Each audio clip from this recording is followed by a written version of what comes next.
Chers amis du Béline, bonjour. Cette journée un peu particulière aujourd'hui, c'est Vendredi Saint. Pour les catholiques, c'est une journée importante, d'ailleurs aussi peut-être pour les autres religions, pourquoi pas.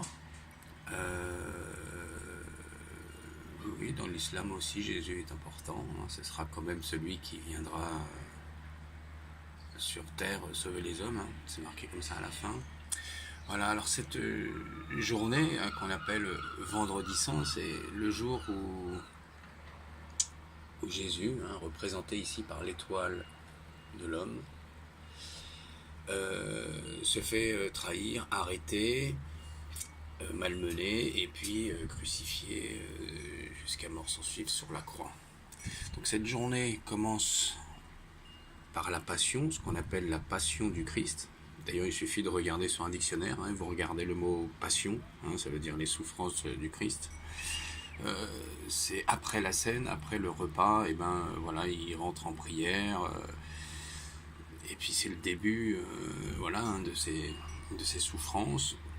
S'ensuit à 4 heures du matin à peu près, on vient l'arrêter. Il est écrit, ils viendront avec des épées et des lampes pour m'arrêter. Ensuite, évidemment, il y a le procès après qu'il soit fait arrêter. Après le procès, c'est les sévices, on l'attache, on le fouette, on lui met la couronne d'épines, si vous regardez bien, là. Après, c'est le chemin de croix. Alors si on peut voir, là on voit ennemi, Jésus, il est de temps en temps représenté comme un bâton de sourcier, parce que évidemment il était guérisseur, mais il est aussi représenté comme une épée. Il y a plusieurs choses qui peuvent le représenter dans la Bible, un lion, un mouton, etc. Là on voit bien, à comparer à l'arcane où il y a le bâton de sourcier avec les deux serpents, qui est trafic, qui est le caducée du commerce, mais on l'attribuait aux médecins parce que c'était les commerçants qui vendaient les herbes médicinales.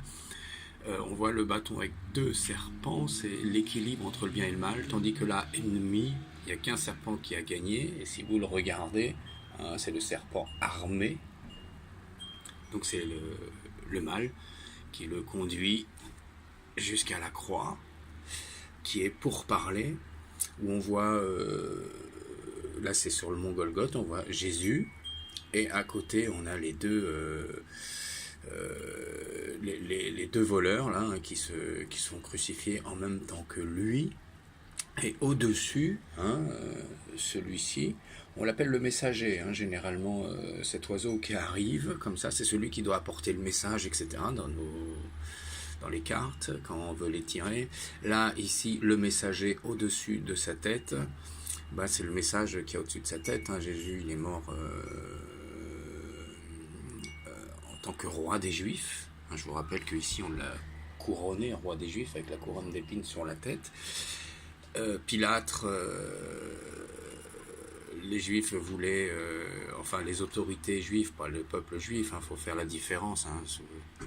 Les autorités juives, les pharisiens, voulaient ôter l'écriteau que Pilate avait mis au-dessus de sa tête en disant roi des Juifs. Et Pilate a dit non, il meurt bien pour cette raison, donc on doit laisser. C'est ce que vous voyez souvent au-dessus des croix, Inri, qui est un diminutif. Ensuite, après, là c'est à peu près 15 heures.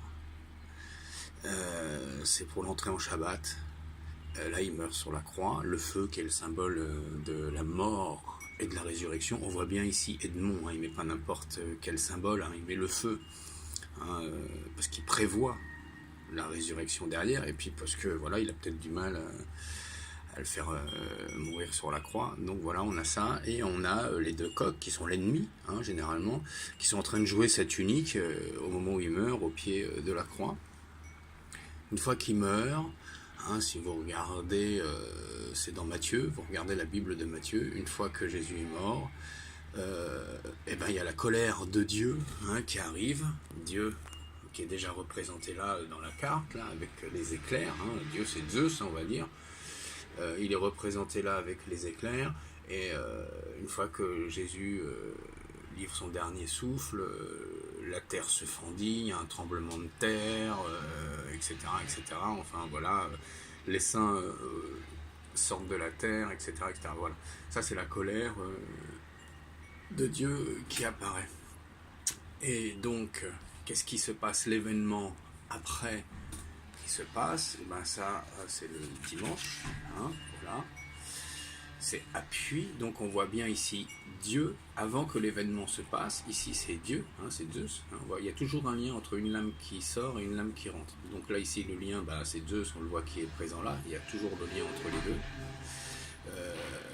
Là c'est lui qui donne sa colère, mais une fois qu'on va dans le bon chemin, 3 jours après c'est la résurrection du Christ.